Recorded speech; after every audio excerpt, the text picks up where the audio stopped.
In the previous episode, we terraformed this entire coast and area and included another rotational crop farm that provides food to all the animals that we then process into the meat variants. Before we came over here and built this moss farm hidden in the landscape that mines the moss, places the stone,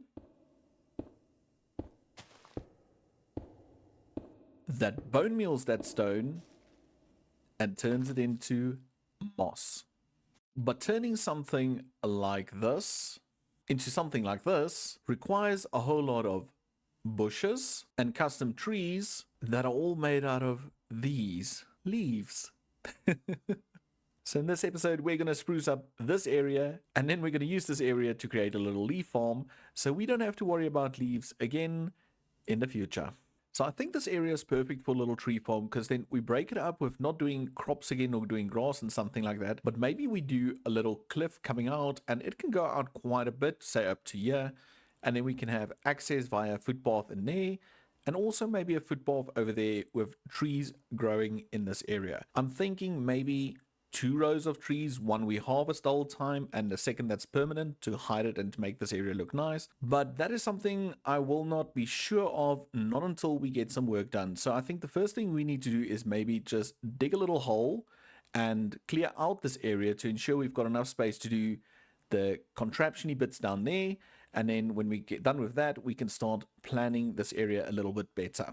So we got the hole dug, and I did mark out where we're going to have trees, and we're going to have trees growing on this side, one line, and over here, one line. And I'm using rich soil because rich soil allows for azalea trees to grow without bone meal, which is fantastic. So we can have the azalea growing on these, and we can have the normal birch on that side. And azalea and birch are the two I'm going to use the most, so all my trees contain them. But if we want to change it up, we can just replace the saplings, and it should work perfectly. But the first thing we need to do is we need to add ourselves some deployers underneath. So basically what we're going to do is we're going to place a temporary little block, we're going to go down, and we're going to shift click, and we're going to place ourselves a little deployer. I am going to, however, turn it so it faces this way, so we have the power input in one line, and that is basically it. And then we can rip out this. So I'm quickly going to place all of the deployers, and then we can look into connecting up power. So now we've got the deployers in, and before we start connecting things up and giving them inputs, we need to figure out where the vehicle is going to go. And if we go over here, we've got 1, 2, 3, 4, 5 between 2 trees. So we can just come down onto this track over here. And I think let's make it a little bit lower, maybe something like this. And our actual vehicle will run on this track over here that we'll put in some rails. And we're just going to use a minecart contraption for that. And then we're just going to do this to cap it off. And I do think this is far enough. It might actually be too far. We might bring it back a bit. But for now, this is our little temporary little track. And then over here, we need to decide, we can just rip this out. Now we just need to decide if we're going to have it go all the way over here and stop and be parked like this before it runs. Or do we want it to turn and maybe sit in a spot like this? Not sure. I think for now I'm just going to let it run straight and just end up over here. So now that we have that, it is time for us to maybe look into getting items into these deployers, and we're going to do that again using item drains and funnels and such, where items come out of the drawer system, goes onto a drain, and then gets picked up by these little deployers. And to do this input system, we're just going to make it very simple. We're going to put a temporary little block over there. On that temporary block, we're going to do 2 drains. Then we'll have the trim coming up from the storage area. We'll have ourselves a controller slave. We'll have a little output over here and an input in there. And this funnel, we'll just downscale and make it say, for example, exactly 4. It doesn't really matter. I just don't want everything to start pouring out at once. So maybe we should make it exactly 1. And that way the sapling of choice will come out here, and it will go into this system over here. I do think we should maybe limit it so we have, say, half of the tree types on this side and the other half of the tree types on that side, with the exclusion of dark oak. But this is basically it. So then we can rip this out, and this we can just dig down and hook up to the biggest storage area in the end. So I think I need to place a bunch of drains and funnels. So I ended up adding all the draw trims over here, added all the drains and the funnels, and I changed these funnels to andesite ones because they don't need to be the brass funnels, and everything's set to exactly one sapling, so it should work. So this all should work now. We just need to connect it up to the biggest storage, which I haven't decided if I want it over here somewhere with the melons and pumpkins, or should I put it somewhere over here. But over here again, I'm worried it's in the way or it's too close to the contraption. But enough about that. The next thing we need to do is set up power, and the way I'm going to do that is I'm going to get power all the way from over there, which I already prepared, bring it up and then feed it into each and every one of these deployers. And we're going to do that by just placing a gearbox on each of these, connected via a shaft, and at the end we'll just make it go down, and we will then have it connect to the main power. So a lot of gearbox placing, and I'm going to do that real fast. Okay, so the power's been connected. I have all the gearboxes. I added shafts and then just encased them in the andesite casing just to make it look a bit neater, and we repeated on this side. We then went down and underneath where the contraption's going to run, and we just took it all the way over here, and over here we connected it to this main power line that comes from the steam engine, and we just sped it up to 48 just so it plants the trees a little bit faster. And I think this is perfect, but I do however think what we need to do is maybe add a clutch right over here. And in this way, I want to change it so as soon as the contraption reaches this point over here, we should have this redstone contact that will get a signal, and it will fire this little clutch over here, and then only it will plant the trees. That way we don't have this thing running constantly trying to plant trees when there's already a sapling on the block. So let me see how we're going to do that. So I think how we're going to do it is we're going to take another block and place a little temporary block over there, and then right on this one we'll place a block facing upwards. And basically what's going to happen is the contraption, as soon as it runs over this block, it's going to make the contact, reach this area, and then from here we need to do some form of signal that triggers that. So the first part of this contraption is we need to power this thing. So if we do this and this, we've got that powered, so now we can see the deployers are stopped. And the next thing we need to do is we need to give this power and allow it to get turned off. And how we're going to do that is we're just going to put a pulse extender right over here, and from this pulse extender we will be getting our power from this here redstone link. So this will be a receiver. So once the contraption touches the redstone contact over there, this will get powered. It will power this, and we're going to change this to a set amount of time. We'll have to play around with it. I think 10 ticks should be enough to plant saplings on each of those. And for 10 ticks, it will power this block, which will turn off the torch, which will allow the deployers to run. The part on this side is relatively easy, so I just moved the redstone link over to this side, added a redstone link on this side, made it so this is not a receiver, and put in the code of sapling on top, leave in the bottom, and I linked it up to that side. So now if we were to power this real quick, we'll see they'll run, and they stop after a while. So that should be working now, and I think it's ready to be tested. So the next thing I think we need to do is maybe get a little storage system in so we can see if we can send saplings through the system and get a few saplings planted. But first, we need to sleep and we need to get out of the rain. So I know I mentioned we need to do the storage for this little farm first, but I think before we do that, we should maybe do a little build montage and get the cliff face in on this area. That way we know what the area will look like, and we can then easily add on to that the storage and decorations. So sit back and enjoy a real speedy build montage.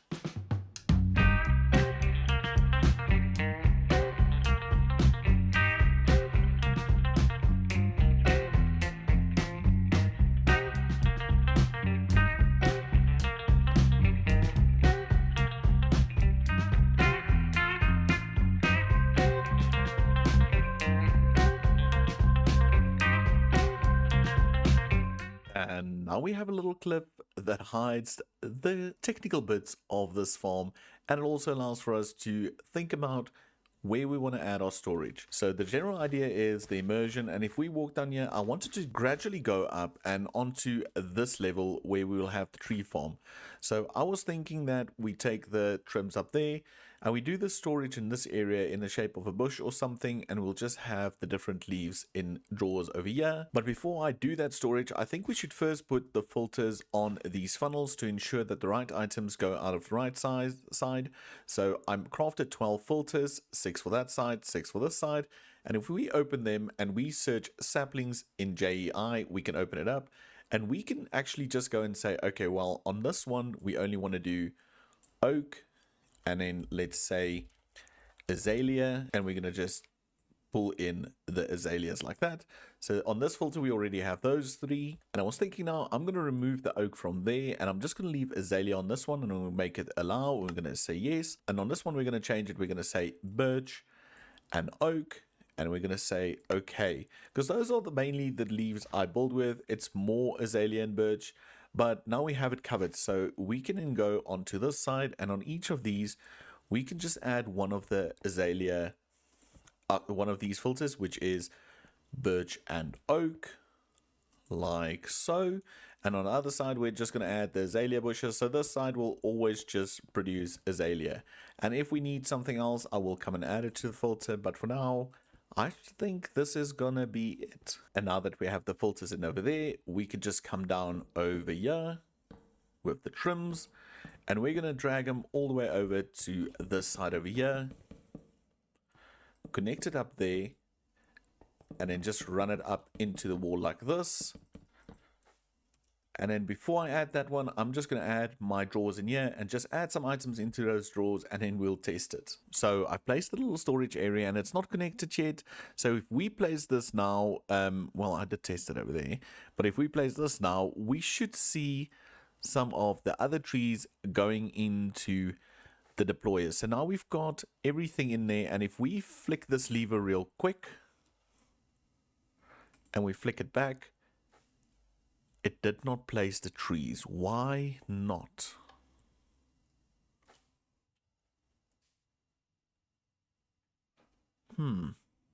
What if I were to remove that one and place it one down? Oh no. So all of this is built one block too low. So I'm going to see if I can maybe make it work.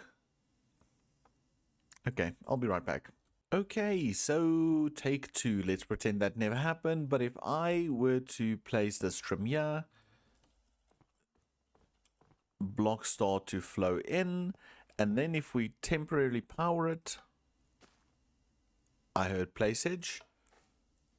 And we should have trees now. So it only took me a few minutes to rip all of that up, lift it all up, and now it's working. And there we see the first tree has grown.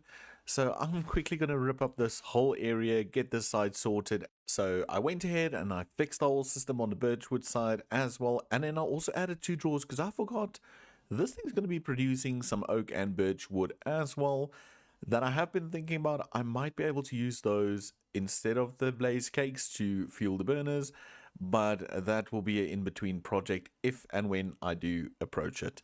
But for now, let's build this contraption. So right over here, we'll have our cart assembler, and from here, I'm just going to go up using the andesite casing all the way to the top, right about here. And then from here on, we need to build our contraption. So we know it's a 5 gap in between. So that is 5.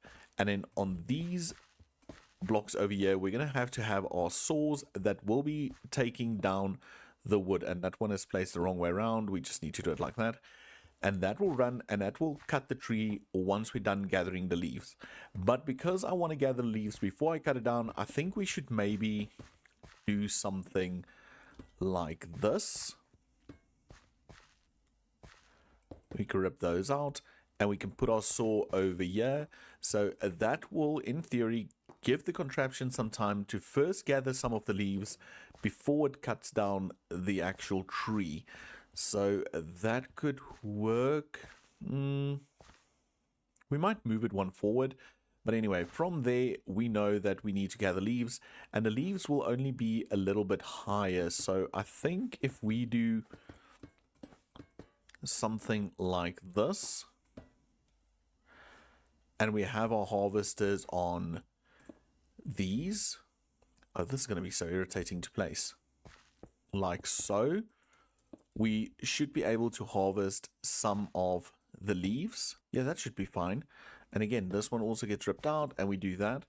So that way it will run and will harvest the leaves first. So it's going to gather quite a few leaves before it cuts down the trees. And I think that can work. I don't know how I'm going to make it look like something pretty, but I can make it work. I might actually move it back a bit more so it's almost over here, and then we just have like a shed, almost like a garage like that, but not as big, and this contraption just hides in it. Yeah, that could work.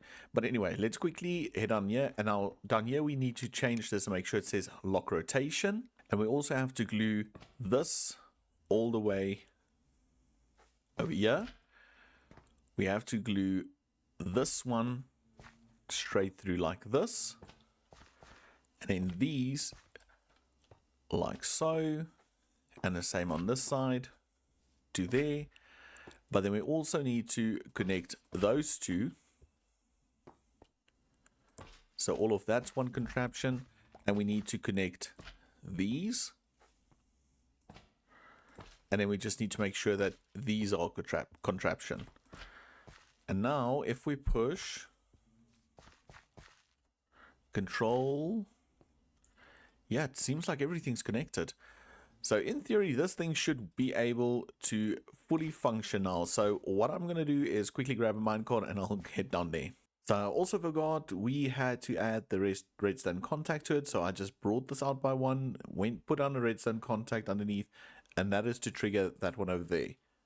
Now, if I were to place a rail minecart on here, let's just see if it runs. It does, and it should have enough momentum to power this, but for now we're just gonna flick this lever, and when that minecart comes back, it should pick up this contraption. It should go.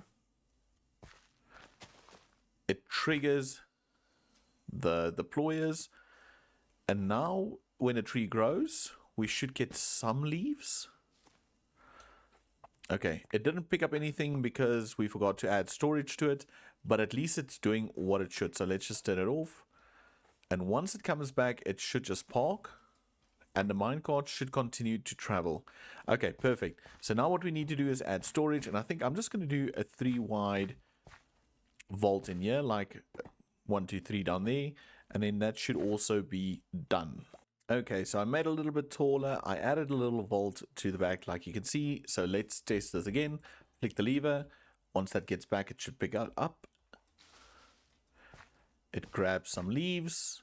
It grabs the logs. That's awesome. So it's not going to be a super fast contraption, but it's going to get the job done, which I'm happy about. Now, the next thing we need to do is we need to stop it again, hook it up to a portable interface, and hook that up to the storage system over here. And then we can start looking at making this area look a little bit prettier. Okay, so I've changed up a bit of things in regards to the redstone and so forth. And if we fly on down here, let's stop because a llama fell in front of it. But that will constantly run. And then how I'm going to rig it is once a day when the little truck goes around, because the thing is the truck's going to trigger all the main things like the harvester and all of those things. So once that triggers, it will trigger a redstone contact for this area, and it will power this thing, this pulse extender, for 60 minutes.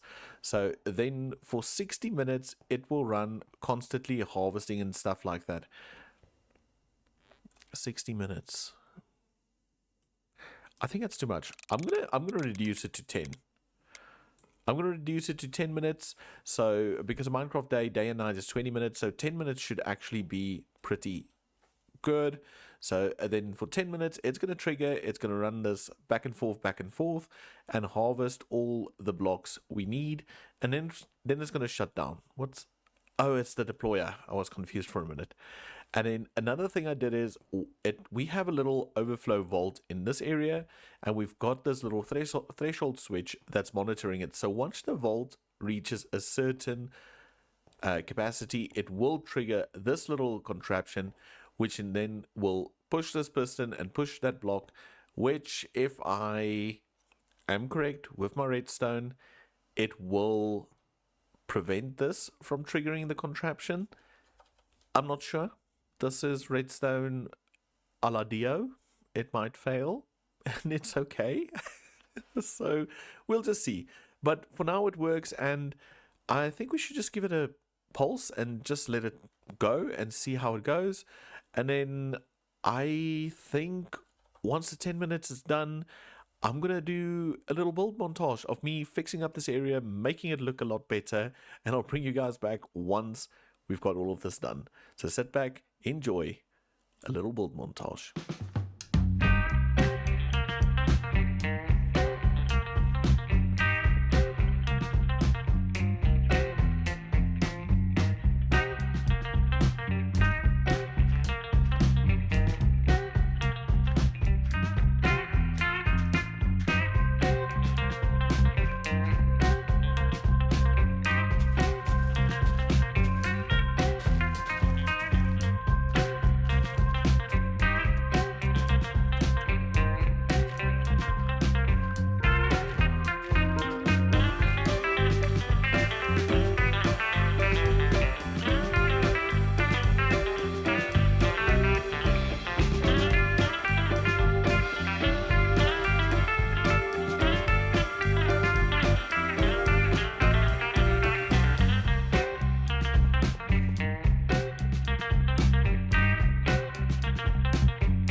And we're done. We managed to make this cliff also look like something. So let me show you.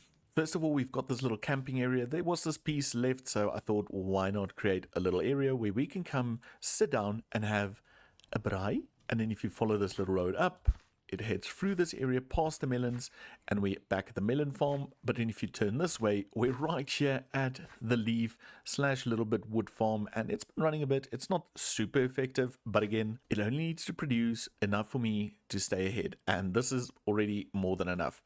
And then if we continue through here, we've got this new little structure where the harvester is parked, and it's not the biggest, it's not the fanciest, but it works. It hides the contraption, well, at least from 3 points. And then I did do a little path with some grass and stuff, so you can walk through here when the contraption's not triggered. And on this side, we just decorated again with little pots, and these are like little pots where we're growing the baby trees before we plant them. And then that's what it looks like from over here. And I think it's just something different on the coastline. And if we head on over here, yeah, it just changes it up a bit, makes it look a lot nicer. I do like this. And then currently it's not activated, it's not connected to anything. So if we want to trigger it, for now we have to jump down here, hit in here, and I just push that button, and that should trigger it for 5 minutes at the moment. There it goes, it was offloading, it harvests. And I note it also leaves all the grass and things intact because it's not meant to harvest that, which is a bonus because I was worried it's going to have to be an ugly little area. But there we see all the plants, all the trees. Not sure why these are like this. Why did they not plant? Okay, well, I'll just have to look into those. These are fine. They planted. Whoop. I think the timing was just off on that. Okay, so we just need to fix the timing. But now, every now and then, this thing will just trigger. It will go. Trees will grow, and it will harvest. And I think that's a fun little passive leaf farm we've got going, and we get a few other things like mentioned. So I will see what we do to that. But for now, I would call this a success, and it looks really, really cool. Just a quick view from this side as well. And again, it's not the prettiest of houses or buildings, but I do like it. I think it still works in the area. I might just add copycat frames in those holes for the place of windows, because I don't want to add glass, but I think, yeah, I think that could look really nice. Yeah, that looks cool. I like that. It looks a lot better than just adding glass, but that's a leaf farm. That's the leaf farm, and I am super, super excited about it. I, however, do know it's been a bit of a different episode, and I was absent last week, and I do apologize for that. IRL things have just been really, really busy, but I think everything's sorted, and hopefully we won't miss another video. Well, not soon at least. Anyway, if you did enjoy this video, then do remember, hit the like button, do subscribe, and I can't wait to see you all in the next video. And also, there's a new stream series starting soon, and I'm super excited, so I hope to see you all there as well. Till next time, bye for now.